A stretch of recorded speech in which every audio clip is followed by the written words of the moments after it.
Taurus, welcome to your weekly Sidereal Astrology forecast. This is for February 15th through the 21st of 2016. I'm Athen, and this is for Sidereal Astrology, very different from mainstream astrology. If you are new to the channel, be sure to click the link for more information. All right, Taurus, so this week, it's a sort of pivotal week. Things are shifting. There's new energies going into a new direction.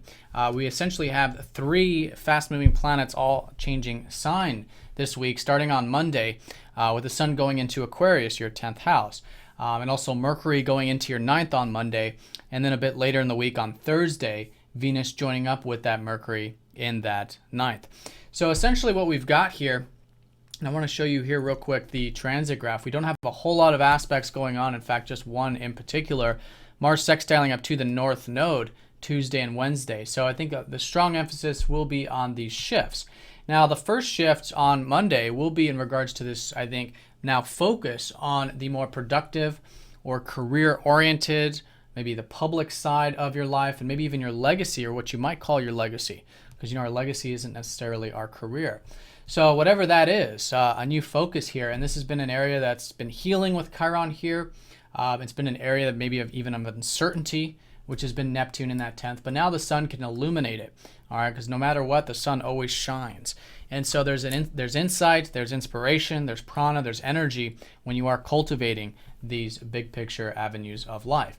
Now, along with that, Mercury is shifting into that 9th, so things are still very much about this new life orientation that has been unfolding for you with this last new moon in that 9th house. There's been this, and you'll feel it this week too, these new beginnings involving your outlook on life in terms of what's possible, perhaps your philosophy, what you might call your spirituality as well, especially in that philosophical sense, but really tapping into that adventurous spirit and expanding your horizons. So that's going to continue this week, especially because we will be in the first quarter phase. It's good to ground that, it's good to implement that, and take it nice and slow and work with it constructively. But in terms of this Mercury, I think you'll just naturally be thinking more about the adventurous spirit, about what's possible, and these kinds of things. And that'll be especially emphasized once Venus goes into that 9th house of yours here on Thursday. Okay, so it kind of happens in steps. I think it'll be first your mind. You'll probably be thinking about more of this adventurous, philosophical side of life. And then once your ruler Venus goes in there, much more about actively involved with it, perhaps. Now, Tuesday and Wednesday, we do have that Mars sextiling up to the North Node, which has been a very nice aspect. This is coming off of the previous weekend with Mars sextiling Jupiter.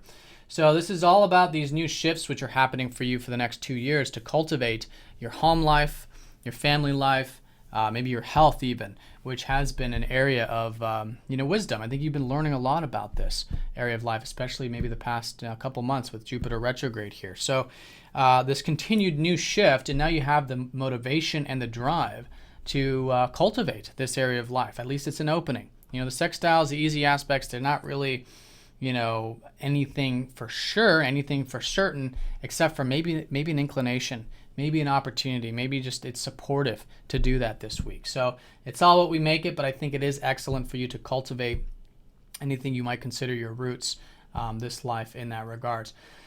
Now, in regards to Mars is in your 6th house, so a lot of you are probably quite motivated, in fact, to cultivate the work or the daily activities right now, which can be another supportive area since Jupiter will be sextiling up to that Mars. Now, Mars does rule your 7th house, so it could be opportunistic with relationships, new inspiration there perhaps, and maybe even getting some of that rest and relaxation.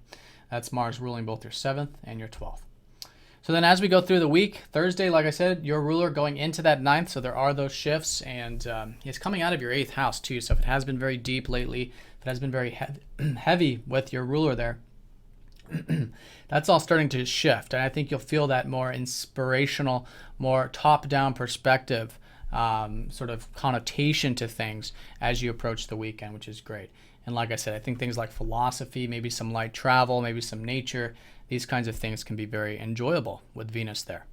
Now, as you can see here in the transit graph, we do have Jupiter opposing up to Chiron, getting within that 1-degree orb. Now, this is nothing new. This is a second aspect of this, in fact. Since Jupiter's gone retrograde, he's now going back over this position. So the tail end of last year, we had this energy, And now we've got it in the retrograde position. So retrograde is about learning something. There's something we're learning here about healing wounds in regards to what's possible in life. And again, that what's possible is really about this balancing point between what you might call your personal life, which again might be your home, your family, your health, these kinds of things.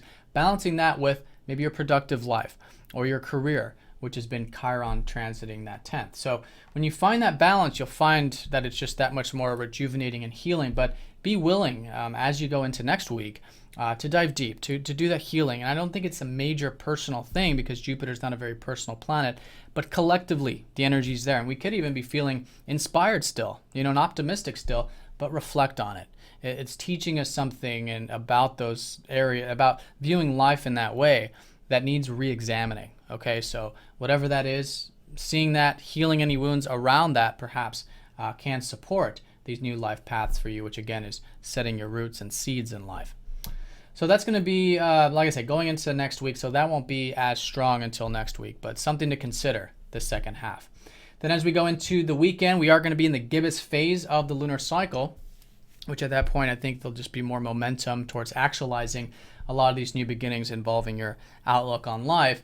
And the full moon is going to be in Leo, so it's going to be cultivating a lot of this home and family stuff, and then the same sort of things that are shifting for you, right? The health, perhaps for some of you, the personal life, the emotional life, those kinds of things. All right, so that could be specifically, if anything, you've started new in that regard since the last new moon of Leo 6 months ago. So if you started something new with home or something new with family or your health, this could be a culminating point, but that'll be next week. But I think the weekend is excellent for, like I said, continuing to cultivate those areas of life. All right, Taurus, so have a great week. Thanks for watching, and I'll see you all next week.